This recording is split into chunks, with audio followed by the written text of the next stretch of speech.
My name is Mike Jimenez, and this is The Acquired Taste. Hope everyone's having an amazing Monday morning, Monday afternoon, Monday evening, whenever you're listening to this program. We are live right now on Facebook, YouTube, and on Twitter. If you subscribe to us on YouTube, we can read your comments in real time. Already those comments starting to pile in right now. It's going to be a great show. I hope everyone had a fantastic weekend. I am amped up for this show because we have a lot to get into today. I was going over the rundown of what we're discussing down to the very last second right now. I'm super excited. We're going to go about an hour and 15 minutes. But again, if you subscribe to us on YouTube, you can actually chime in, and in real time, we can read your comments. Also, we are also on Spotify as well. So thank you to those who have actually subscribed to us on Spotify. Joe Garcia producing today's show. What's going on, Joe? Oh, man, just a long weekend. It was a good weekend. You know, I got to spend some time with my little niece here, you know. Yeah. Spent some time with her. She came over, got me tired, you know. Little girls, man, trying to keep up with that energy. Wore me out, dude. And then I went to go see a movie with the wife, which we'll kind of talk about later on. You know what? Let's get into that now because sure? we have a lot to get into. We do sports, pop culture, and nostalgia. We will be talking sports, I promise you, in about 15 minutes. But we got to get over a few things real fast. You went to go see a movie. I'm going to narrow it down to two because the movie world was fixated on two movies this past weekend. Yep. It was Barbie and Oppenheimer. Which one did you see? Well, the wife saw Barbie on Friday with my daughter. I was busy working.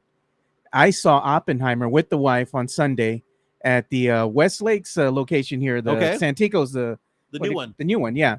So it was a good movie, man. It was 3 hours plus, you know. 3 hours? Are you serious? 3 hours plus. It moved along at a healthy clip. I'm not going to lie. It moved along at a healthy clip. But my ass bone was numb, dude. Yes. I'm going to tell you, man. Even with the reclining seats and all, I had to get up and do a stretch. Thank God that in the middle of this movie, this storm just kind of blew out of nowhere here in San Antonio, and the power went out in the theater. So we're just there and sitting in dark. We're sitting in darkness for 10 minutes, and we're just like, oh man. So I get up and that's my time to stretch and everything. And then everybody started getting up and stretching, and they got the movie going again. Now, but how far into the movie was it? It was like right in the middle, dude. That's perfect. It's like an intermission. Yeah, exactly. Okay. Now I could watch it that way. If you were to show me an hour and a half and then have a 10-minute break and then bring on the next hour and a half, I can do that. So the storm blessed us in that manner. If you said, Jimenez, go watch a 3 hour and 10-minute movie, I don't care if it's at Flicks, which has those nice wonderful seats. No, I'm not going to go watch it. Yeah. I was excited to go watch it until you just told me right now it's over 3 hours long. Yeah, dude. That's not even including the previews, no. and all that stuff. Dude, that's an entire day. That's another 15, man. 20 minutes with the previews, man. That's an entire day. Hey, look, I got to show this, man. Over the weekend, this is the thing that was breaking Twitter right now in our circle, with the Chris Lehan, all the guys that we kind of talk with here on Twitter, man. And I got to tell you, man, this thing was just making me laugh because they're like, oh, my goodness. The grape that broke the internet. Oh, it was the juicy fruit. Yes. There you go. They go, the grape got some of y'all drooling. Yeah. Okay. You know what? I get accused of being the hornball every once in a while. But, dude, if you're looking at fruit in a weird way, no, man, that is not it. That is not it. I don't get excited no matter how thick that grape looks. They put on there, too, with the gift. Yes, exactly. No, thank you. But Barbie, Oppenheimer, Barbie raked in $155 million. The highest opening for any movie in 2023. Oppenheimer made $80 million. This was the biggest weekend at the movies since before COVID. Yeah, that's a big deal. And you know what? And to top it all off, we're in the middle of a writer's strike. We're in the middle of an actor's strike. It could have been bigger if they were able to promote it, but they weren't. But people still went out there to go watch it. We're not affected by the strikes just yet. But again, Barbie raked in $155 million. Highest opening of the year. Man, that's a lot of money, dude. Man, we got a lot to get into. Dallas Cowboys training camp starts this week in Oxnard, California. The players report today. I just got finished watching the series Quarterback on Netflix. Oh, yeah. It's an 8-part series. I complain about watching a 3-hour-long movie at the theaters, right? I watched 8 hours in a row of Quarterback because there are 8. You binge watched. I binge watched it. It was probably about 6 hours in length. I watched it pretty much cover to cover, just sitting there. But you were sitting down on the sofa with your snacks and everything. Laying down in bed. I got up halfway through to go get something to eat, had some lunch. My wife was actually fascinated by it all. She hates sports. Yeah. She can't watch it. I mean, she'll go to a Spurs game. She'll go to a Missions game just to be out and about. But this was so well done that she got wrapped up into it. And I was cheering for certain parts of the games. These are games that concluded 8, 9, 10, 11, 12 months ago. Why am I cheering for something that already happened? It was weird. Yeah. But it got me thinking about it. And I have a poll out on this because the 3 quarterbacks that were followed in this Netflix series, which, by the way, might be the best football series I've ever seen. They followed around Kirk Cousins, Patrick Mahomes, and Marcus Mariota. And the reason why I have Dak Prescott in my mind is because it got me thinking, who's the better quarterback? We know that Dak is better than Marcus Mariota. We know that Patrick Mahomes is better than Dak Prescott. But is Dak Prescott better than Kirk Cousins? And it got me thinking about this. We got the stats. Chris Leha right now on our YouTube chat says, you miss football. I miss football. We all miss football. I think we all do. Yeah. Football is just like 7 weeks away when it comes to college. Yeah, and it's getting kind of close when it comes to the NFL. Oh, yeah. And today was the day that a lot of the teams, I think most of the teams have to report to training camp. Right. Yeah, exactly. It's here. Football season is here. And I'm taking a look at it right now. I have a poll on Twitter asking a question right now. Simple question. Who's the better quarterback? Dak Prescott, Kirk Cousins. Man, I dropped this half an hour ago. Already getting close to 100 votes on this. We're gonna update this in a moment, though. Let's update it a little bit later. Okay. But don't forget, we're gonna have a good friend of mine on the show. If you follow San Antonio sports star Rock the Mic, a former Rock the Mic champion, Tanner Carlson will be on in about 5 minutes or so. He needs the link, by the way, if you can text it to him, Joe. He's going to be on at about 12:15. This is a die-hard Dallas Cowboys fan. And I'm going to ask him a tough question when it comes to the Dallas Cowboys. Is it really their year? I mean, are they as good of a team as I think that they can be? We're going to talk to Tanner Carlson in about 10 minutes or so. In entertainment news, we're going to talk about Lana Del Rey. Okay, so I'm not trying to bring up a female pop singer like I did with Taylor Swift a few weeks ago. But Lana Del Rey, she picked up a side gig, a second job, if you will. And it's baffling her fans. It's confusing everyone who's around her. Why did she get this particular job? And we're also going to get into a conversation about tipping because there was a new study released about which states are the best tippers and which ones are the worst tippers. We'll get into that in a moment. Again, sports, pop culture, and nostalgia. But before we get going, I want to say welcome to the family. Yeah, we got got 3 new sponsors. Cannot believe it, man. This was a great weekend. Yeah, so we have to have the celebratory explosions going That's it, man. That is it. 3 new sponsors: Mad Pecker Brewery, Mudslingers Drive-Thru Coffee, and Bear County Social Apparel have all agreed to sponsor the Fantasy Gods, our fantasy football show, which gets going on August 6th. It's going to be hosted by Brandon Big Poppy Medina. I'll co-host it, but Brandon will drive the show. Excited about this because fantasy football season is around the corner. A lot of people get really into fantasy. Brandon and I did this show at a radio station for a couple of seasons, and it was very popular. It was very popular. Lots of traffic, a lot of people calling in because the show goes from 11 to 12, right before the noon kickoff games. And the first month in August, we're going to help you do your draft, right? If it's a snake draft, if it is an auction league draft, we'll give you some pointers when it comes to that. And then as the season goes on, you can ask the question, should I start this guy or that guy? Should I bench this guy or that guy? And we'll help you along with the process. I'm already looking at it. Mad Pecker Brewery better be our spot for the draft because I think that we should have a fantasy football league here at the Acquired Taste. So if you're interested in being part of a fantasy football league with us, drop us a line, send me a DM, and I'll see if we have space for a fantasy football draft. It will take place at Mad Pecker Brewery, okay? We take care of the ones who take care of us. Mad Pecker Brewery on Tezel Road along Timber Path on the northwest side. The thing about it is this. If you want to take part in our fantasy league, you've got to promise us this. You will be there in person. None of this crap about will auto draft me. None of this crap about how I can't make it. If we're going to do the draft a week before the NFL season starts, okay, so whatever that weekend is, it's probably the first week of September is what I'm thinking. Then we're going to go ahead and just do it then. You have 3 or 4 weeks to find a babysitter. You have 3 or 4 weeks to tell your girlfriend, boyfriend, to tell your wife, to tell your husband that you want to take part in this. There's nothing worse than someone who takes part in a fantasy league and doesn't go to the draft. Screw you guys. You guys are all scum if you do that. But we're going to have this over at Mad Pecker. People are asking the question, how much is the buy-in? I don't know. Should we even have a buy-in? I don't mind if there's a buy-in. I don't know the legalities of this. Chris, we're just says $1,000. Well, I mean, if that's the case, then only Moneybags Jeff Garcia will be able to play. Yeah. But maybe there'll be a little bit at stake. But I think that we should have a trophy. Maybe it's bragging rights. Maybe it's something like that. Because here's the thing. If I'm calling myself a fantasy god, and if Brandon Medina is calling himself a fantasy god, can you beat the gods? Yeah, you have to have something like a walk of shame, like for the worst player in that particular your league. That's where karaoke comes into play. I don't know, man. I was thinking more like you gotta maybe go outside and have a sign that get the traffic going to Mad Peckers dressed up in a My Little Pony costume just or something. Embarrassing. No, I'm fine with that. I'm not someone who likes to be embarrassed for any reason. But I like the embarrassment of you doing something silly and stupid because your fantasy team sucked ass. Yeah, it was that bad. But again, thank you so much to Mad Pecker Brewery, Mudslingers Drive-Thru Coffee, Bear County Social Apparel.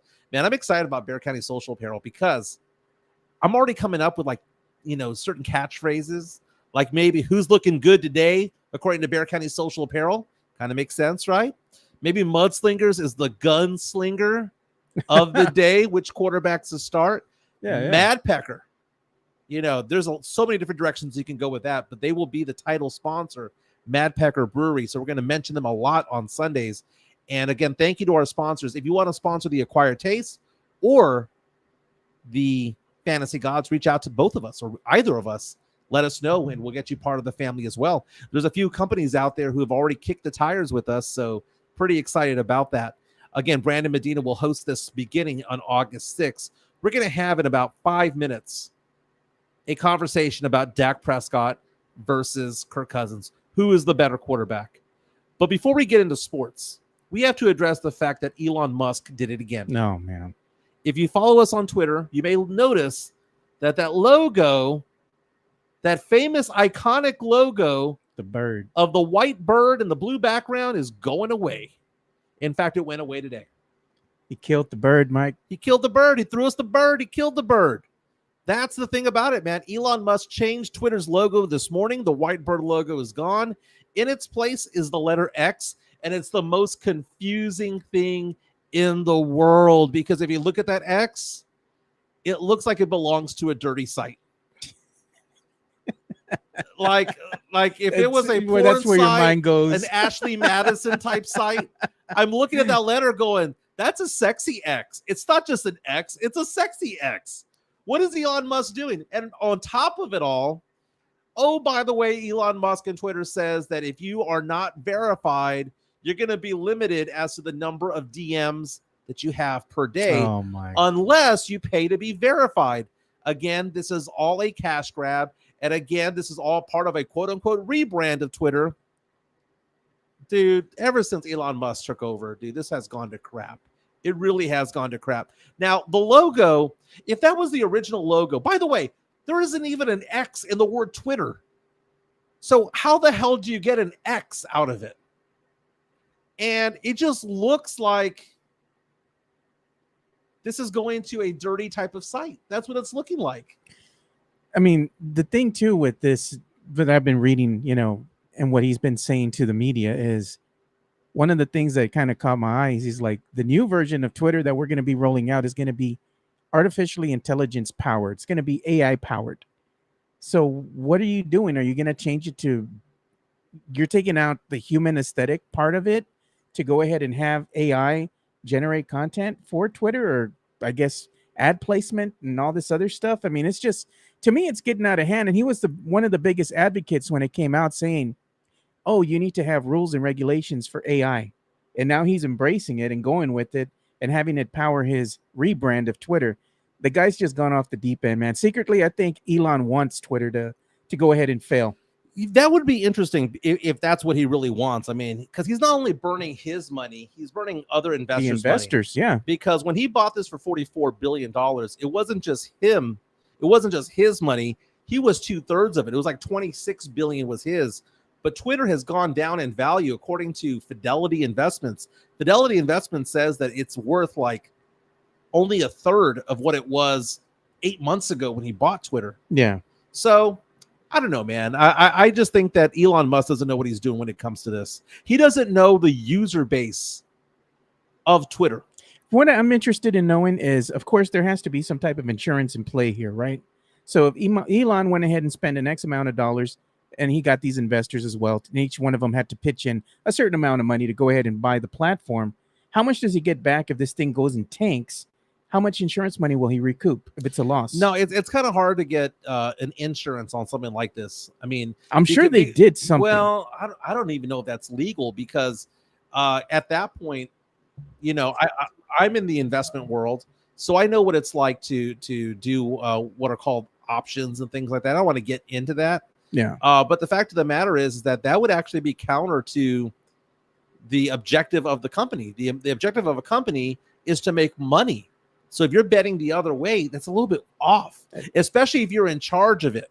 It's one thing if you're an investor to investor. If you're betting the other way, it's almost like in sports if you're betting on your own sport. Well, what if this is the thing too? What if Elon already has another platform in play and he has other people working on it? He hasn't said nothing. And in order for that to take place, he wants to have Twitter just fail entirely and use some of the best parts of Twitter to incorporate into this new platform. To me, that would be a really shady move, but it wouldn't be beyond me if Elon's thinking of doing something like that. Yeah, Twitter's not the same. And Threads came out a couple of weeks ago, and that was popular for a hot minute. I still go on Threads, but Threads is not as good as Twitter, and Twitter isn't as good as it used to be. So it's kind of a sad situation that we have there. Hey, for the past few weeks, you've heard us talk about how awesome Cynthia J. Sanchez is as a realtor. She is my personal realtor. And now we're going to hear this from other people. Testimony when it comes to how good of a realtor she is. She was sharing me with the fact that she received 2 reviews, if you will, this past weekend, both from people who bought homes from her. Again, the number is on the screen, 210-273-0748. One of her reviews came out 5 stars across the board. It says, Cynthia was referred to us by a family member We were not disappointed. She is very knowledgeable about the San Antonio area and was determined to find us the dream home that we wanted in the location that was best for us.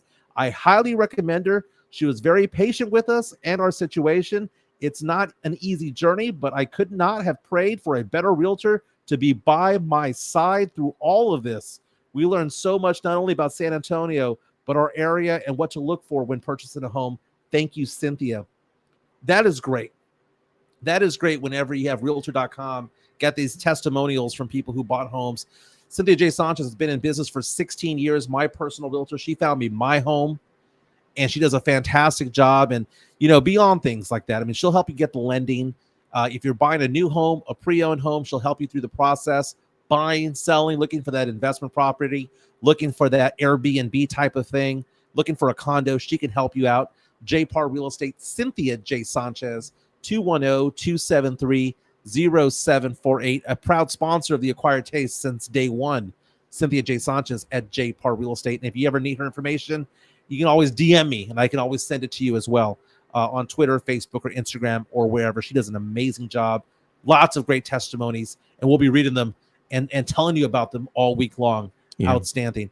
We do have Tanner waiting. Yeah, we have a special guest. We got Tanner Carlson coming up. Now, Tanner Carlson, you might remember him. He was a co-host of the Saturday Morning Hangover with James Pledger back in the day.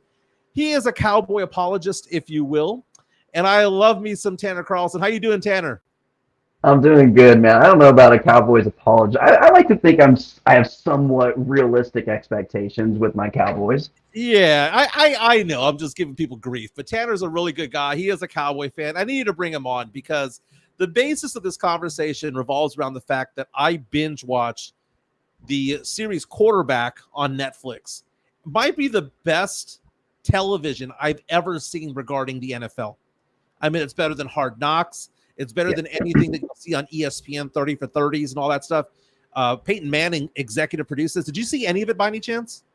Yeah, I watched the first 2 episodes, and then I haven't watched the final one. But yeah, I mean, I'm 2/3 of the way through it, and I would agree. Now, there are some really good 30 for 30s. So it just depends on kind of what you're watching. But in terms of just NFL content, of really diving deep into the training aspects, I think I saw one of your tweets, which I completely agreed with, was watching Quarterback kind of just sheds a light as to why guys like Johnny Manziel and some of these busts like Jamarcus Russell didn't succeed, didn't work out, because you don't see the work ethic. And that's really what it dives into. So it's an 8-part series on Netflix. It's one of the top 10 viewed programs or anything on Netflix right now.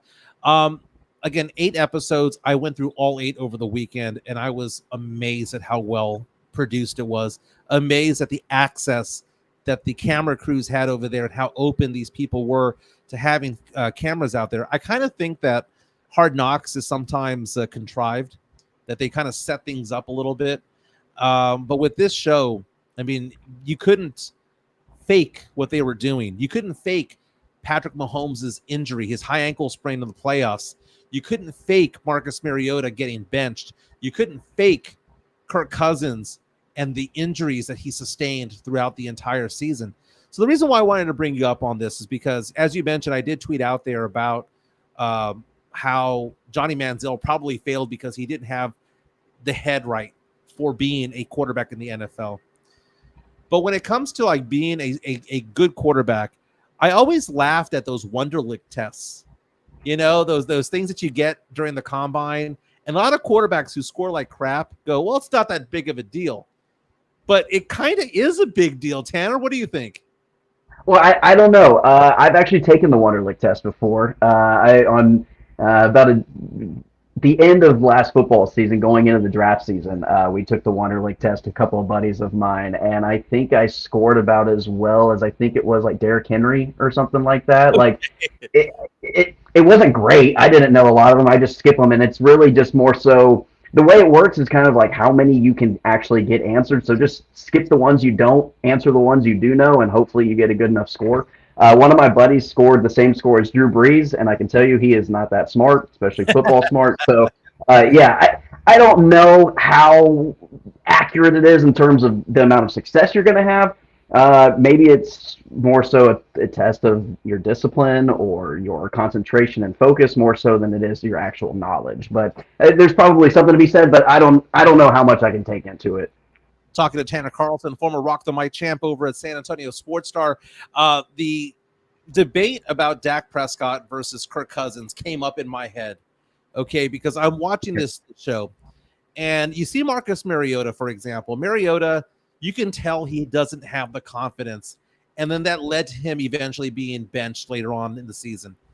Then you see Patrick Mahomes, who has more confidence than anybody in the world, and you see him and Joe Burrow in the AFC Championship game going at each other, and it was a battle of wills. Somewhere in the middle, you have a Kirk Cousins, who is a decent quarterback, not a bad one, not an elite one, but is one that you watch this show and you just have a growing respect for him because of how he treats his body and all the injuries that he sustains week after week after week. It is painful. My wife was sucked into this whole drama of it all. And I was wondering to myself, is Dak Prescott as tough as Kirk Cousins? Is he as mentally strong as a Patrick Mahomes, or is he just simply a slightly above average quarterback? That's a tough question. The comparison to me in terms of where he ranks in the quarterback tiers of the NFL. Obviously, you've got Mahomes, Burrow. They're probably the top two guys. Then you've got probably a tier below them. You've got Allen and some of those guys, and then you've got a kind of a hodgepodge after the top five is kind of completed. And I would say Dak is more so probably should be compared to guys like a Trevor Lawrence or a Lamar Jackson, and I would put Kirk Cousins on a tier below those guys, is more so how I would look at it. I'm not trying to be a cowboy bias, but that's just, I've got some facts for you guys, and I know numbers don't really go over the airwaves very well, but I've got some stats to back up kind of what I'm trying to say. Okay. There is a 40-game difference between these two guys. They were both selected in the 4th round, so you can take, they weren't supposed to be starting guys. They were drafted low. They weren't supposed to be your franchise face, if you will. You can put that both for Kurt and for Dak. That's a fair argument. There is a 40-game difference in terms of games being played, and Kurt has only had 11 more wins than Dak Prescott within those 11 wins, or within those 40 games. So if we're talking win percentages, we're talking who is more likely to go out there, win you a game when you need to win a game. That's Dak Prescott. And that just, whether that's playoffs, whether that's regular season, it doesn't really matter. Dak has a much better chance of winning you a football game than Kirk Cousins does. Kirk, in an 11-year career, has made the playoffs 3 times, has 1 win. Everyone wants to talk how bad Dak does in the playoffs. He has a 7-year career. He's made the playoffs more times than Kirk Cousins, and he also has more wins with 2 wins.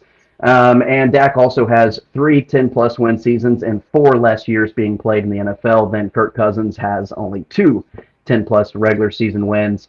Everyone this year, all of a sudden, Dak had a turnover bug in the regular season, and so now he's been deemed a turnover-prone quarterback.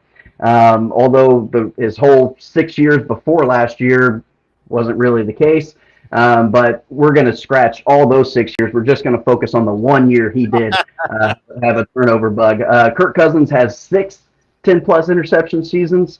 With 14 last year, by the way. Kirk Cousins has 14 picks last year compared to Dak's 15. Oh, huge difference there. I realize that. And then Dak has only had 10-plus interceptions, I believe, 3 times. I'm going to throw a stat at you. I love the fact that you prepared for this. I love the fact that you prepared for this. You called me. So you called me what, like an hour ago?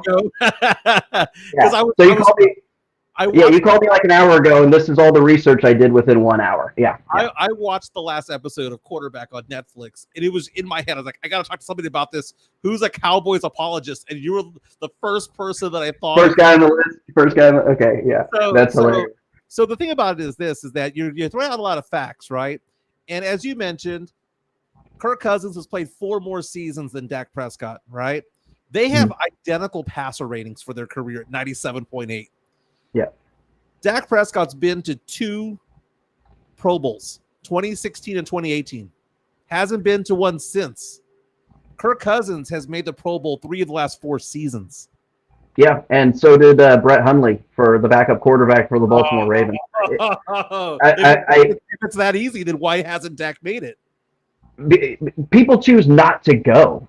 People are just like, I don't think I want to play in a. I don't think I want to play in a flag football game. You're named to it. You're named to it, even if you sure, sure. That's fair. That's fair. And I just think there is some sort of. I mean, do you really think would you take Brett Hundley or would you take Derek Carr over a Dak Prescott? Like, would you take some of these a Geno Smith over a Dak Prescott? I will take Dak Prescott over those guys 10 times out of 10. We were talking about tiers earlier. You were saying that you believe that Dak belongs in the tier with the Trevor Lawrence. So we know tier 1 is Mahomes and Burrow.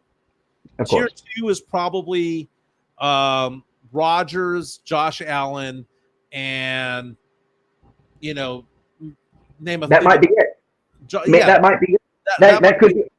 Because I don't think I can throw in a Justin Herbert in there quite yet. I don't think he's proven himself. Talent-wise, sure, he's got the tools, but I don't think he's at that level yet. Talent-wise, yes, but you're right. He hasn't proved it yet.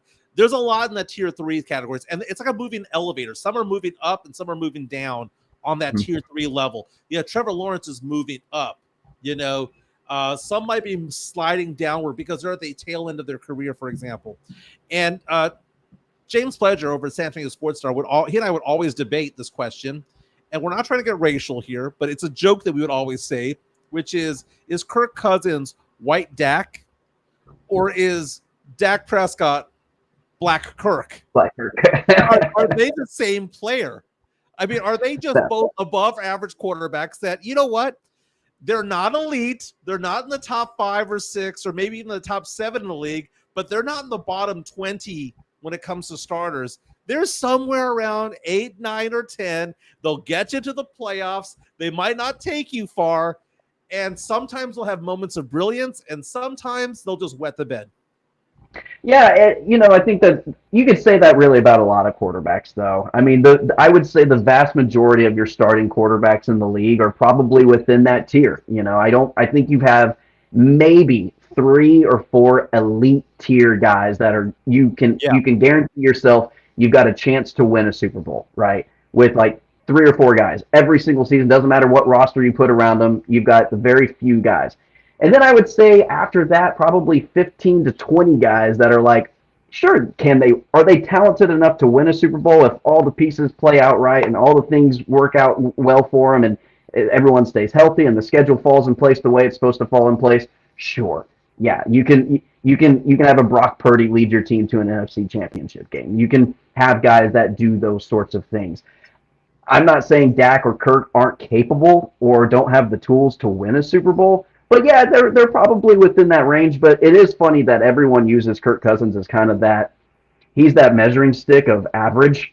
We had Alex. He was the Alex Smith before, like Alex Smith was that guy. He was he's a great bridge quarterback. He's going to do everything you can do with him, but he's limited, and he's only going to get you so far.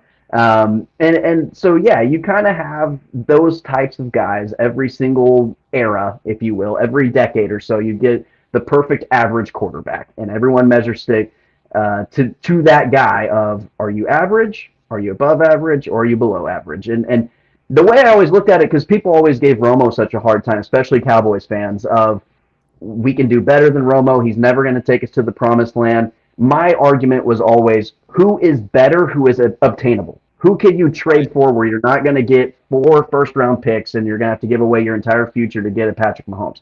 Chiefs aren't getting rid of Mahomes. The Bills aren't getting rid of Allen. Bengals aren't getting rid of Burrow. These teams aren't getting rid of the guys that are above them. And then if you are going to trade for another quarterback, you're probably going to be pretty stagnant. You might get a step or 2 above, but you're not going to get somebody who is just head and shoulders better as a better option, who's going to be available to you to go get. So you might as well make the best and build the team around them. That is the perfect thing to say right there, because that's the problem with Dak Prescott. It's that the grass is not always greener on the other side. You have a good quarterback. He's not a great one. He will never be a great quarterback. Dak Prescott will never be a great quarterback. The dude is 30. Okay. You do not. He's already at his prime. It's not like a Justin Fields or a a type of player like that where Jalen Hurts, where it's like they're on their come up. They're 24, 25 years old, and you still don't know what their peak is.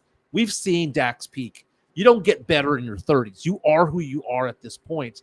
Now, there were some great comments that were reached out to us. Chris reaches out and says, Dak and Kirk are between numbers 8 and 14. 1 week they are top 5. Next week they're barely top 20, so on and so forth. If you can look up the Drew Show reached out to us about 5 minutes ago and had a comment that I thought was interesting, saying, there it is. Scroll down. It says, nobody gave Romo kudos for his toughness. Multiple back fractures, clavicle fracture, rib fracture, and a lung puncture. That's what I'm talking about right there. Tony Romo was talented, and I feel bad. If there's any football player the last 25 years that I feel bad for in the NFL, it's Tony Romo. The dude was snake bitten. He was probably on the right team and the wrong team at the same time. Tony Romo was a very good quarterback. He's a better quarterback than what Dak Prescott has ever been. Personal opinion. Look at this comment here by Mario Cavazos.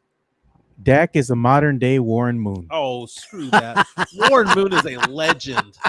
Warren Moon's in the Pro Football Hall of Fame, is he not? I'm not quite sure Dak has put up that type of pedigree to be at that level. Now, he's got a lot of football left to be played. Dak probably has 7 more years left to play at a decent level, at a competitive level. So, sure, he has a lot of room to grow, but to go to your point in terms of just the toughness and even to touch on the Romo thing, Romo was in the right place at the right time with the wrong coach. It was Jason Garrett and that coaching staff that held all of those guys. Look at the roster. Those rosters, Witten, Murray, Dez, DeMarcus Ware rushing the edge on the outside. I mean, those teams were loaded. They led the league in Pro Bowlers multiple times with a Tony Romo-led team, and it was the coaching staff in the front office that held him back. I will die on that hill for as long as I live. Couple more comments before we let you go. Jonathan reaches out and says, Dak had potential when he had a rushing game on point, but his leg injury made him a pure thrower, which he is not. Interesting way of looking at it. Now, here's the thing. The season's going to be starting. The NFL players are arriving today at camp. I believe camp starts on Thursday, but the players report today for whatever it is that they have to do. That being said, I have a personal opinion as to who I think the favorite is in the NFC. I think the NFC is weak this year because Aaron Rodgers has moved from the NFC to the AFC.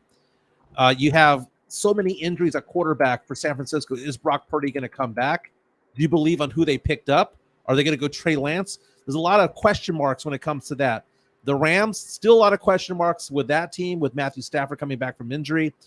You take a look at other players. Is Jordan Love ready for the Packers? Is Justin Fields ready? The fact that the Eagles and Cowboys have the hardest schedule in the league this year. The team that I think is going to be the team to beat in the NFC, and no one believes me, is the Seahawks. I have the Seahawks as being the team to beat this year in the NFC. But let's go back to your Dallas Cowboys before we let you go. Cowboy fans always tell me it's our year. I think the Cowboys are one of 4 teams in the NFC that are going to make their way out, that can make their way to the Super Bowl. So I'm not going to say the Cowboys suck. They might be the 6th best team in the AFC, but they could also be the 3rd best team in the NFC at this moment, right? How do you see the Cowboys season unfolding? What does it take for them to actually go further in the playoffs and, dare I say, win the NFC Championship game? Well, and this has been an argument for Cowboy fans for 28 some odd years. What I'm about to say is on paper, we look great. on paper, we match up with anybody. That's every year, paper, Tanner. Every year. Yeah. On paper, it looks like we should be competing in the NFC. And which quarterback, aside from Jalen Hurts and Dak Prescott, who are the 2 best quarterbacks in the NFC below those 2 guys? It's Kirk Cousins maybe, and you want to throw in a Jared Goff, you want to throw in a Justin Fields, you want to throw in someone unproven? I mean, what are you looking at here? And so when you have one of the top 2 quarterbacks, one of the top 2 top to bottom rosters in your conference, you better believe you have a damn good chance at making an NFC Championship. And if you have a chance at winning an NFC Championship, obviously you have a chance at getting to a Super Bowl. Now, I think it's the AFC's year unless they are going to go, their only excuse will be that, oh, we had to beat up on each other to get to the Super Bowl, and it was too hard of a road for one team to get through unscathed. That'll be the only complaint from the AFC. But you're right. Quarterback-wise, which is the most important position in all of sports, is stacked on the other side. And so this is kind of a wide open window, whether it be for Philly, whether it be for Dallas. San Francisco, their best option may have been a running back in the NFC Championship game, and they still made it that far, so their roster is stacked. Yeah, I would say between those three teams, those are the legit contenders in the NFC. Anything short of, I'll be honest with you, anything short of an NFC Championship this year for me on the Dallas Cowboys, I will be a little disappointed in. I think you have to agree with me, though. In order for them to get there, they have to win the NFC East. And no team has won the NFC East in back-to-back years in over 2 decades. And that sets up Dallas perfectly because they got second last year. They were runner-ups last year. So, I mean, that'll set them up perfectly for Philly to fall short. They'll get second place. Dallas, they'll flip-flop their positions. Now, here's my thing, though. Historically, whether Dallas is home or away in the playoffs, doesn't matter. Home field advantage does not exist at AT&T Stadium. It doesn't. It's a cavern. It's not the best place. It's playing in a library. That's exactly what it is. That's a very good way of putting it. By the way, over 100 votes in less than half an hour when it comes to my question on Twitter. Poll question, who's the better quarterback, Dak Prescott or Kirk Cousins? 62% say Dak Prescott, though I do like what Flacco has to say. He says, I have to say Dak, but my gut's telling me Kirk. And Raymond reached out and says they're both overrated. This other guy, Benzamillion, says, I'm picking Kirk because I'm thinking about who I want rallying my team to a comeback. And then Carlos says, this hurts. This question hurts because, but I picked a guy who comes through and delivers unlike my QB for them boys. Wow. Even some Cowboy fans are choosing Kirk Cousins, but they're the same guy. They're the same guy. Well, here I think a better comparison truly is a Lamar Jackson and a Dak Prescott. I think that is a much comparison. Lamar Jackson. Because what has Lamar Jackson done? 1 year, one regular season, he won MVP. Take that one season out. What has he done that has been overly impressive, other than set up a highlight reel for ESPN's top 10 plays? He's the highest paid player in all the NFL. That's what he set up right there. Look at this. Look at this comment here, from Christopher Leha Tanner. The only championship the Cowboys can win is the XFL chip. Maybe. Maybe. It's a possibility, right? They'll probably still fall short. There'll still be some kind of. Here's my thing with Dallas in the playoffs: is there's typically always a call from the officials that haven't been called since 1932, and they're like, oh, let's go ahead and implement it for this game and this game alone. There's typically some sort of injury that plagues them. Tony Pollard getting hurt and taking out one of two weapons on offense. Forget about the offseason shenanigans as well. Oh yeah. And then there's always something. There's always a contract dispute. Right now, Zach Martin. There's always some sort of something going on in the offseason. And then not only does it happen to Dallas, it is overplayed because they are the Dallas Cowboys. And they're going to get clicks, so everyone's going to talk about it, and then they can never be a river. What do you think about this comment? There's never a team that can go under the radar, and I'm not saying you need to go under the radar to win a Super Bowl. Look at the Chiefs; they've had a target on their back since they drafted number 15 at quarterback. So I get it. You don't have to go under the radar, but getting the scrutiny and the talk about 24/7, 365, I'm sure it gets at him a little bit. I got to ask you this, Tanner. We got a comment here from Matt Lerma. He goes, if the Cowboys don't win 2 playoff games this upcoming season, can San Antonians finally just give up on them? You can't give up on the team. You can't. Look, I've been a fan of the Cowboys longer than some friendships and relationships that I've had, and I've always been a fan of the Cowboys longer than I've been married to my wife. Yeah, and that's not going to change. That loyalty ain't going to go anywhere. So I will always be a fan. My question, Joe, is I was a Cowboy hater for many, you still many are years. A hater, man. And I've taken off the gloves because when it got to 25 years, I thought to myself, Now I just feel bad. Now I just feel bad for Cowboy fan. What is there to hate on? Like, that's my thing. Other than the fans being obnoxious, other than the fans like myself saying it's going to be our year every single year, which I don't do, but I understand the aggression towards the optimism of the fans. I get that. Aside from that, what is there to hate on them? They're going to fall short. They're going to come up and screw up somehow, some way in the playoffs and embarrass themselves and have Zeke Elliott on the final play of the entire regular season play center. And they're going to end up being a laughingstock at some point in the season. So what is there to hate on? That train's never late, is what you're saying. That train never. They are on time every year. They're on time. I have described the Dallas Cowboys as the greatest man's reality show in the world. It's perfect. It's a reality show for men. It's a men's reality show. And the head of it is Mr. Jerry Jones, and he is never, ever going to not make it that way as long as he's making a profit. I'm interested in the fact that Mike McCarthy's calling plays this year. That's a big deal for me. That could be good or bad. I'm interested in the fact that Tony Pollard's on a franchise tag.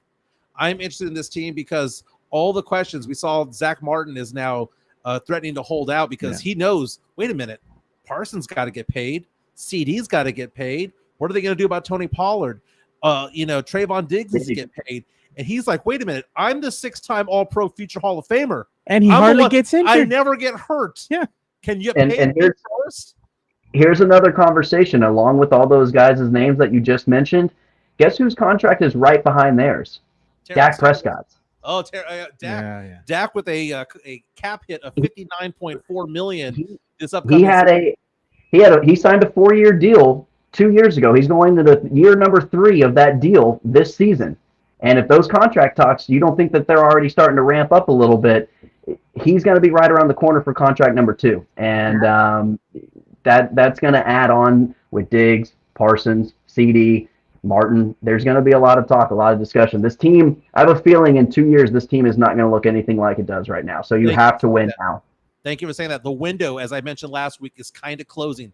If you want to have this group of players, because you got to have to reload, which is what the Eagles are trying to do by drafting everybody who's ever played for Georgia on the defensive side of the ball. That is Tanner Carlson. Great guy. How can we follow you on social media? Tanner Carlson 20 on Twitter. Follow me on Facebook. It's just Tanner Carlson. If it's sports related, I'm probably going to be talking about it or tweeting about it or whatever. So I mean, you're not going to get much of anything else besides sports or me and my daughter. Those are the 2 things I'm posting about. But yeah, give me a follow. Very nice. That is Tanner Carlson. Thanks for being with us. He's a realistic Cowboys fan, and I do respect that. He's realistic. Now, he did ask the question, why do people hate on them? Or they're America's team. They are America's team. They're America's team. Well, I mean, not America, America's team. Okay, well, there is a difference. The thing about it is this, is that if you're the Dallas Cowboys and you are the marquee franchise in the entire NFL, you shouldn't go 30 years without making a run to even the conference championship. The Lakers, the Yankees, and the Cowboys have no excuses when they have off years. When they have years of droughts of making playoff runs, they have no excuses because the Lakers can get anybody they want for the most part. And the same can be said about the Yankees because of their tradition. Yeah. The weird thing about the Cowboys, though, it's Jerry Jones. No. What's that? It's the culture. It's the culture that the Jones family has kept fostering over this 20-year span of misery. It's the culture there. And it all starts with letting your coach take ownership of that team and really start having them take ownership. The players take ownership of themselves. You know how the city of San Antonio is oftentimes used as leverage when other football teams want to get an arena, want to get a new stadium. It's so awkward seeing that the Dallas Cowboys are always used as leverage for players who want to get their name out there, and then they go sign with the Buffalo Bills. They go sign with the Denver Broncos. And the Cowboys are oftentimes used as leverage. The problem with the Cowboys is this. They're too loyal, right? They should have gotten rid of Zeke Elliott two seasons ago, right? Much less it's the same thing that happens with the San Antonio Spurs, the gentleman's agreements. Yes. They wait too long to extend people. It's like Dak Prescott with his contract. He makes $40 million a year. He is properly paid this year.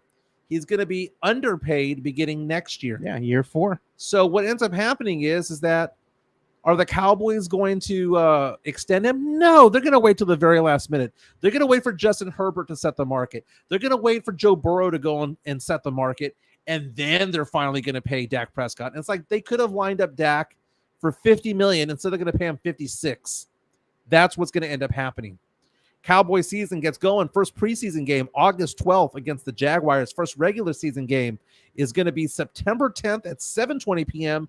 against the Giants. And week 2 in Dallas against Aaron Rodgers and the New York Jets. No, man. That is September 17th, a 3:25 game. They better not leave time on the clock. That's right. That's right.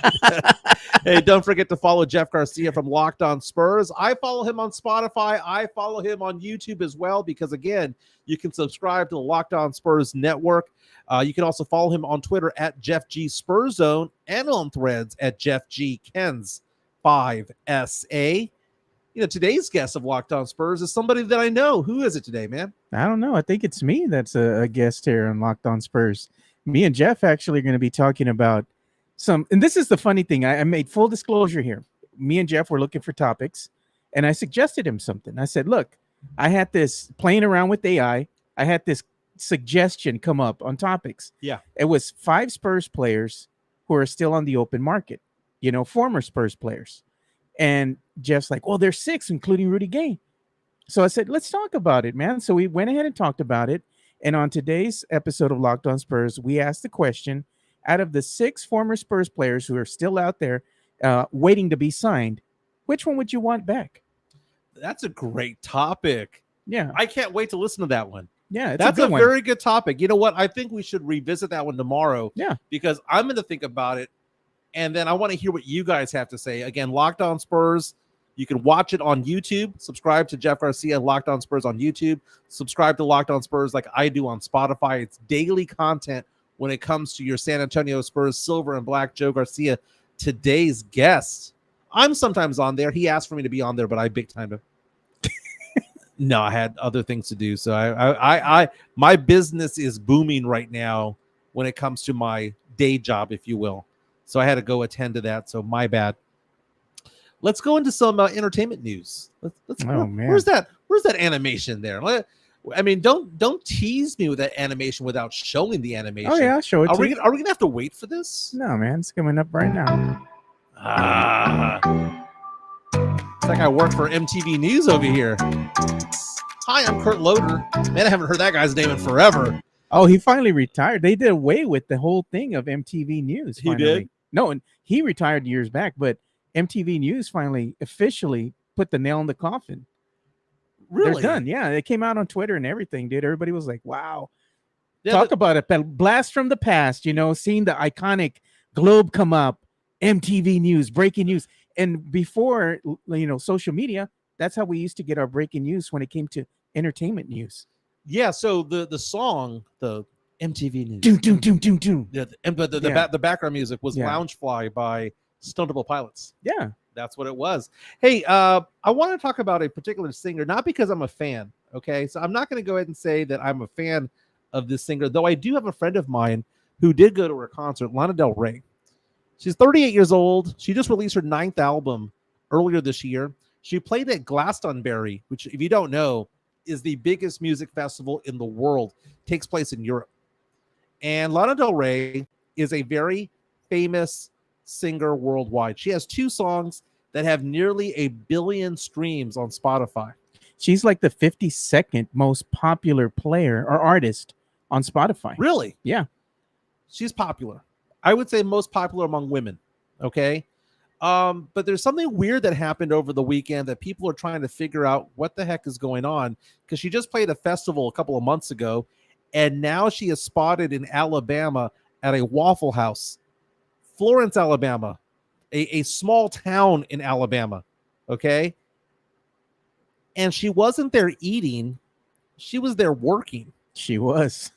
She picked up a shift at the Waffle House over there, and people were looking at her going, that can't be Lana Del Rey. Yeah. And then she turns around and she has a tag on that says Lana on there. Now, Lana Del Rey has sold millions of albums, 6 times nominated for a Grammy Award. Didn't win any of them, but nominated 6 times. She's a big name in music. And it's so funny because people are still trying to figure out what the heck is going on. Now, she did mention the fact in the past that she has friends in Alabama. She's not from there. She's on the East Coast. Yeah. She just popped up at a Waffle House and started serving waffles and omelets and hash browns.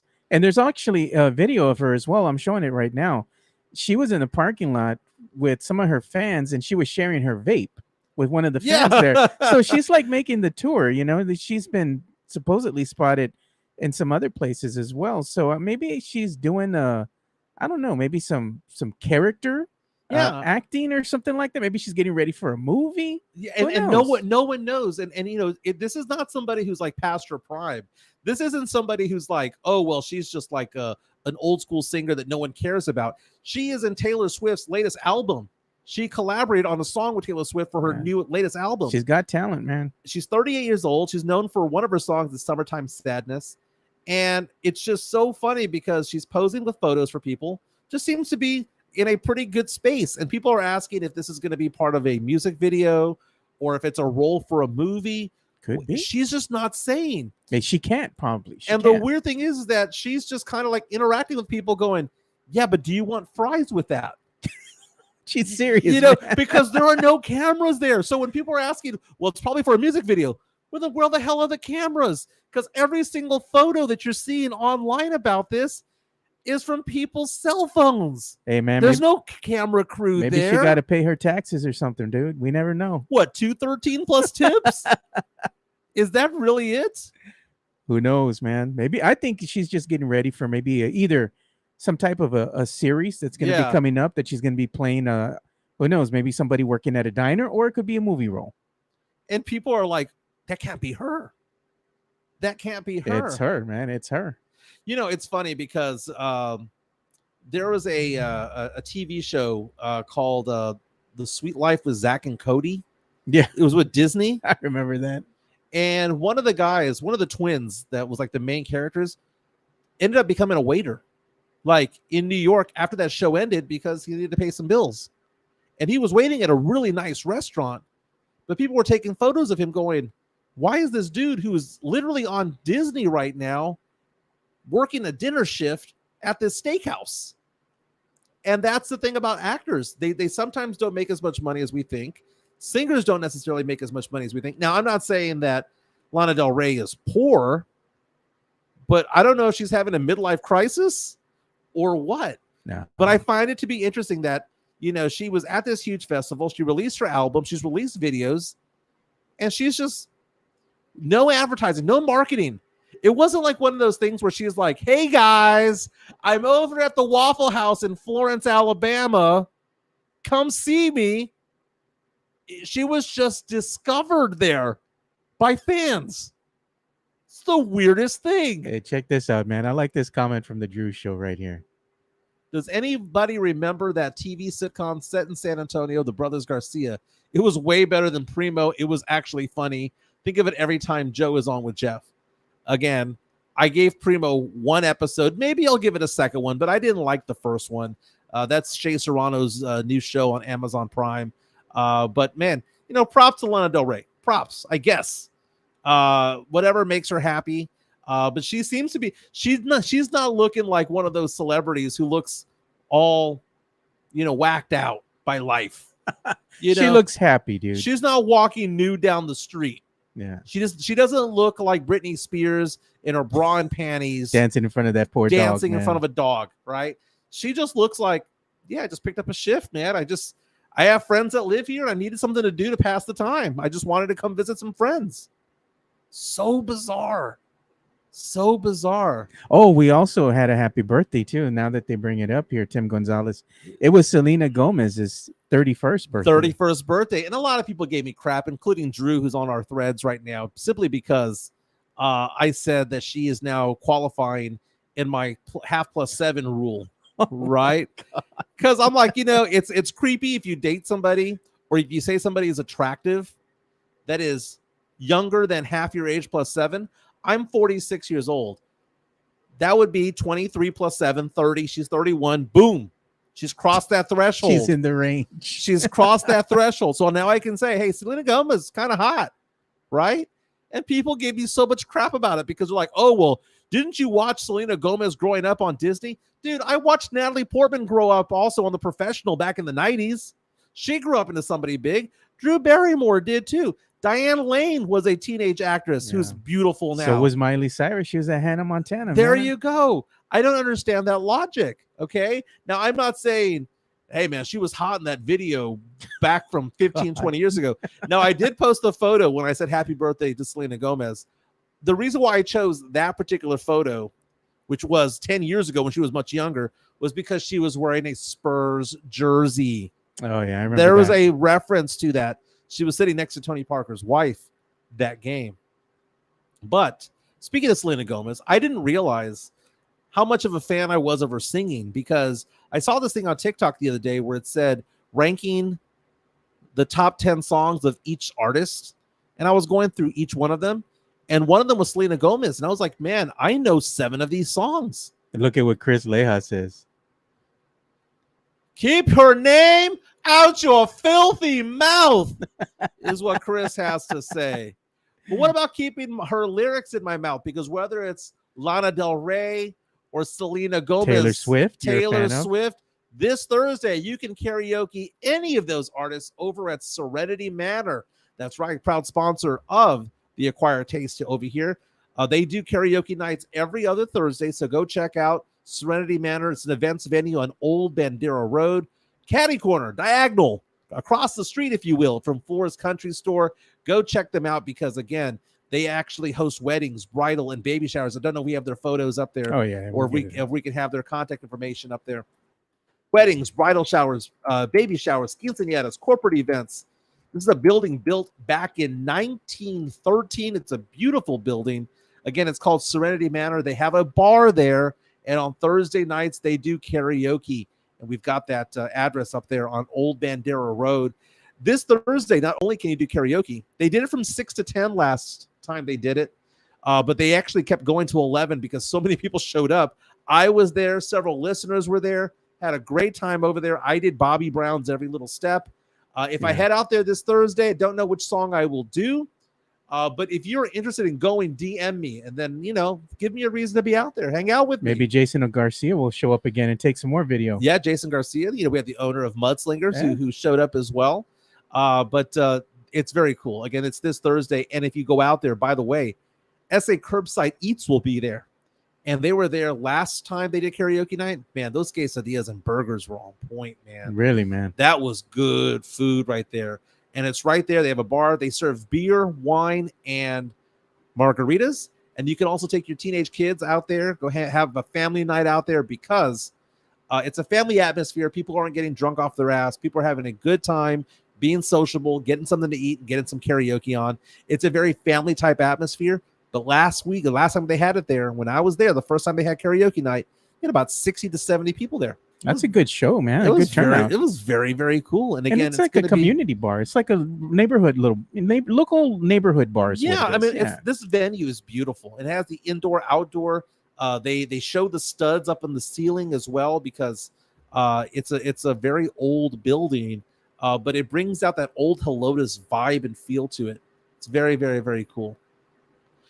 But again, we're going to about 1:15, so about another 15 minutes or so. So I was thinking about something. Over the weekend, I saw an article that got me thinking about tipping. Yeah. Because that seems to be a pretty big issue for a lot of people because people always ask the question, hey, when do I tip? I go on vacation and I sometimes just carry a wad of 1s and 5s because I'm that guy. As someone who's Latino, I feel like I need to over tip. I almost feel like I represent my people when I'm going out and about. And I'm not trying to be money bags about it or anything like that. It's just one of those things where I feel like I have to over tip sometimes. And there was an article that came out that I posted on Twitter yesterday. It was from The Hill. The Hill's a great website, by the way. I like The Hill because it's not conservative. It's not liberal. It's just kind of like right down the middle. Yeah. and they do politics and stuff like that, but they also do like a lot of finance type of things. And it asked the question, which states are home to the best tippers?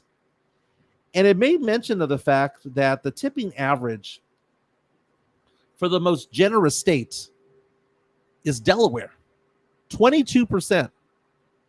If you are going to Delaware, 22% is the average tip that someone is paying. And you will see other states out there, like Texas, for example, is considered to be kind of on the average range, maybe slightly below average at 18.9%. One of the lowest ones, though, was California at 17%. And it was funny because people were going back and forth about these percentages. You know, the lowest states being around 16, 17%, the highest states being about 22. But the thing about it is this, California, the ones that have the lowest tips, which is California and Oregon, also provide a $15 an hour minimum wage to their staff. My daughter, I've told her that I never want her to be a waitress. $2.13 plus tip has been around since the 80s. That $2 mark has not been changed since the 80s. And it is abusive and stupid that it hasn't been raised ever since. It's got to at least be $7 or $8 an hour. How does somebody work for $2? And I go to these taquerias, right? Let's say that you and me, Joe, go to Tejas Rodeo down the street over here, right? Yeah. I mean, potato neck taco and a carne guisada is probably $5.50 combined, right? $3.50 for one, $2 for the other. And let's say you got 2 tacos as well, and our tab is $11. 20% is $2. Are we supposed to leave $2 to somebody who you know is making $2.13 plus tips? Yeah, it's just kind of bizarre. And it's funny because, again, the states that have the lowest tips are the ones that typically have a $15 an hour minimum wage, whereas you have somebody like in Texas who might get an average of a 19% tip, but they're at $2, man. They're at $2. So a lot of people have reached out about this, asking the question, what about curbside delivery? Or what about, like when my daughter worked at a restaurant, and I'm not talking about the Uber Eats variety, right? I'm not going to tip the drive-through person at a fast food place unless they come at me in skates. I'm talking to you, Sonic. Sonic girl or guy in roller skates will get $1 from me because they wear skates. Yeah, of course. But I'm not going to tip drive-through for like McDonald's or Bill Miller's or anything like that. Taquerias, I typically tip $1, maybe $2 if I'm feeling happy. You know, like I said this morning, I went and got 7 tacos for my family for dinner for breakfast and lunch, right? $15, I tip $2, $17. Yeah. Okay. But what about if you go to a nice restaurant and you're getting takeout? Do you tip at that point? Because I do. And my daughter says, Dad, it's no different than us being a waitress or a waiter at that point. I'm not saying that you need to tip 15% or 20%, but a 5 to 10% because it's not McDonald's where the burgers are coming out every 5 seconds. Like they're actually putting together an order as though they're your waitress. And I never really thought about it that way. So now whenever I go to a restaurant that I get takeout from, like let's say I get takeout from, I don't know, it's not the greatest of restaurants, but let's say it's Olive Garden. Or if I'm getting takeout from like Texas Roadhouse, for example, I'm not going to say, well, it's not a waitress or waiter. You get nothing. I'm thinking to myself, you know what? They probably do deserve at least 10%. Joe, what do you think, man? What are your tipping and do's and don'ts? Yeah, tipping is like, if you're getting service, when you're stopping off at a restaurant or somewhere, you have somebody coming over and, it's all based on the service, how well they perform, how attentive they are to you.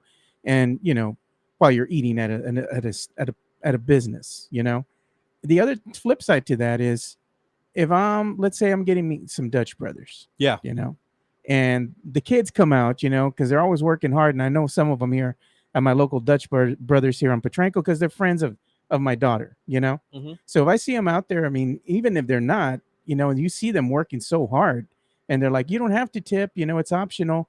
I'm gonna give them a tip, because I know these kids are out there, they're busting their ass, they're working hard, even if it's just them taking your order, give them a tip, because I see it like this. If it was my daughter working like that, I would want her to be taken care of by somebody giving her a tip, so right. I feel like if you're paying it forward, you're being nice, you're tipping when you should, good things will happen, not only for that particular person, but maybe for my daughter or my son that's looking for a job too. It's karma. Yeah, it comes karma. around. Yeah. Matt reaches out and says to-go order people are paid more than waiters, but also less than minimum wage because the company assumes they'll earn tips. It's a sad society that we're like that, man.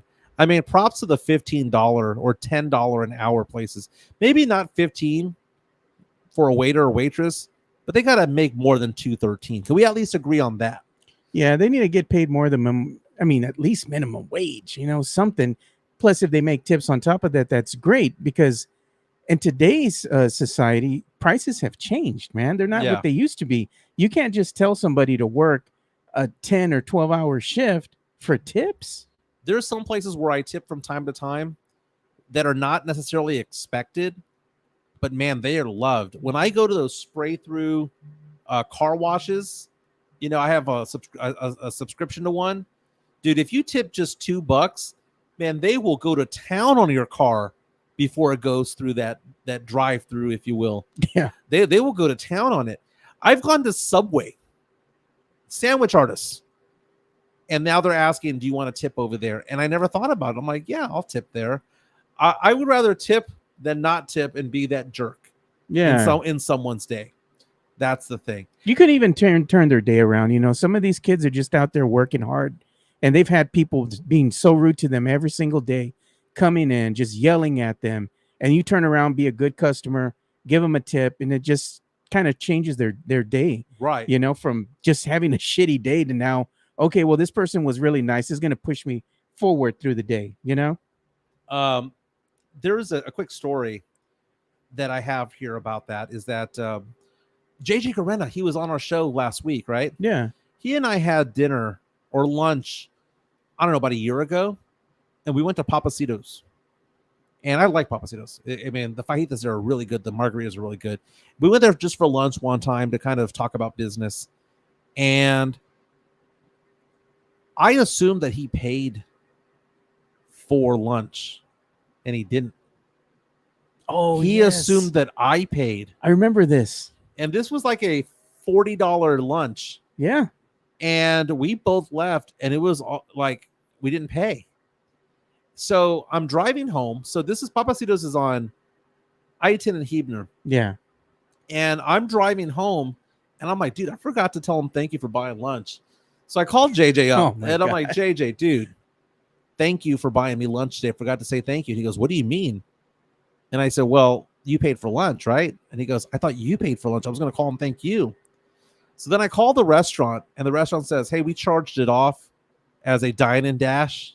Oh, don't worry about it. But I felt bad because that girl had been with us for over an hour while we were doing paperwork and business stuff. I drove all the way back over there, and I got out cash on the ATM. I had $60 in my hand, $45 for the lunch, and $15 for a tip. And I said, hey, I don't want to be charged off because this was an accident. Can you please apply this to the bill? And he goes, dude, we've already erased it from the computer. Yeah. And I said, where's the waitress? And the waitress was over there, and I went up to her and I said, hey, I'm so sorry. You probably thought that we dined and dashed. It was a complete accident. Here's the entire $60 as a tip. Yeah. I could have just given her 20 and just had a free lunch, but I gave her the entire 60. She started crying. She goes, I was about to quit. Like, that was the final straw. I've had bad tips. I've had bad experiences, and they typically she goes, I typically get tipped well here. Yeah. But for some reason, this past week has been awful. And when you left without paying, and I knew that it might come out of my stuff or like it was my fault, she goes, it was the last straw. And she goes, I went to the bathroom. I started crying. And she's crying again because she goes, there's actually somebody that's nice who's doing the right thing. Chris Lehal reached out to us on our chat saying that the biggest tips he ever gave were during COVID. And I really, really understand what he says when he says about that. How much do you tip your barber is what he's asking. I mean, do you tip according to the actual cut or do you tip according to price? No, man, I take care of my barber. Like, say they charge me $25, right? Yeah. For the cut, I'm tipping my barber $25-$30. That's where I suck then. I tip my barber probably $7 to $10. No, man, I take care of my barber because you know what? You want a nice, really nice looking haircut, dude. They remember that. Not only that, but they're working hard every day. They're providing a service for the community. No, I get that, but it takes like literally 10 minutes to do my hair. So if I give $1 per minute that they're working on, because they're not there, figuring things out. But speaking of Chris Leha, he's also one of our sponsors. That's right. MCS General Contracting. Reach out to them at 210-774-9155. And Chris Leha, if you're listening, give me a call because I need to reach out to you as well because I noticed something with my slab the other day. I've got a hole. And I don't know if it's the dogs or what, but there's an area there that's probably about 2 feet deep by about a foot wide that I'm assuming slab belongs on. And I don't know what the heck is going on. It's my concrete patio is right there. And there's a hole there. And there's no way my dogs could have gone 2 feet deep into that. Yeah, no, you probably got erosion. You probably got like a sinkhole or something underneath there. Something is going on there. So I'm going to send some photos out to Chris Leha over at MCS General Contracting. Collectively, more than 30 years experience in concrete placement. MCS, they're the best in the business, man. Honest pricing, high quality work. They do house foundations, driveways, concrete patio decks, extensions. If you're looking for a business and you're starting a business, you're doing construction, they can do the slab for your foundation there. They can also do your parking lot. They do a very good job. Chris Leha, a big supporter of our show. But my goodness, I saw that hole. Dang. And I freaked out. And it's been there before. It just seems to be getting worse and worse. So I got to figure out what that is all about. But again, MCS General Contracting, the number 210-774-9155, 210-774-9155. Go to them for your concrete placement needs. Now, someone asked a story. Someone asked the question, well, what if it's a female hairdresser? Well, if it's the one that sits on the lap, might get a little bit more. You know what I'm saying? Man. The Twin Peaks girls, the Hooters girls, don't their tips start at 30%? I mean, be honest. Oh, I don't know, man. Some of these girls, man, they're there for looks, not because they provide good service, And we don't go there for the food either. We go there to see the looks. Well, I go there for the cheap beers during happy hour. Oh, well, I mean, I get that. Bourbon and brews. I go in for a little taste, see what they got going on. I get that, but I got to be honest with you. I mean, Twin Peaks is good food. Don't get me wrong. And I went to Bombshells for the first time ever the other day. It's good food. But, I mean, we go there because we want to see the scenic views. That's why. Yeah, no doubt, dude. You go there because it starts at 30% there. It starts at 30%. Again, before we let you guys go, I want to say thank you and welcome to the family, to our new sponsors for the Fantasy Gods. We're going to get going August 6th. Mad Pecker Brewery, Mudslingers Drive-Thru Coffee, and Bear County Social Apparel joining the Acquired Taste Network for the Fantasy Gods. Again, if you want to take part in our fantasy league, DM me on Twitter. DM me on Twitter. If you're looking for that white and blue bird logo, it's no longer there. It's now an X. Okay. What Twitter has to do with the letter X, I don't know. It's sexy, though. It's sexy. If you want to be part of the league, reach out to us. We'll figure out if there's going to be a buy-in. But we know this. The draft will take place at Mad Pecker Brewery, and you have to be there. You have to be there. Don't forget, if you want to buy us a beer, QR code is right there. The QR code is, this is a way of reaching out to us and saying thank you.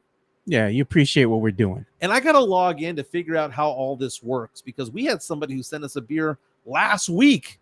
Sent us 3 beers. 3 beers. And every time I log on, I can't find it. I mean, I know it's there. Yeah. But I always forget about this part of the show because I feel a little bit weird. I'm like, hey, I'm talking about tipping and how I like to tip people. And I'm over here asking you for a tip.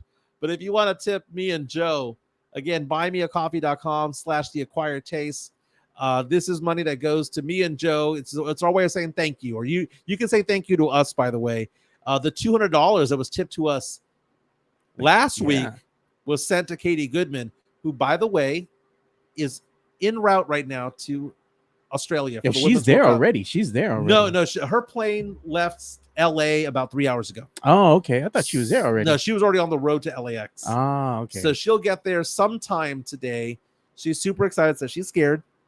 But she's going to be shadowing FS1 out there. Thank you to all the listeners who bought us a coffee, because what you actually bought was an expedited passport for Katie Goodman so that she can go live her dream. But I'll say this much. This week's coffees, you and me, baby. Yeah, you and me, baby. You and me. But No anyway, doubt. hope everyone has an amazing day today. Share, spread the word. Subscribe to us on YouTube. Subscribe to us on Spotify as well. Let friends know about this show, what we're doing. We're hoping to expand to 2 hours pretty soon. I'm assuming in the next couple of weeks or so. Everyone have a great day. Be nice to people. We'll be back tomorrow.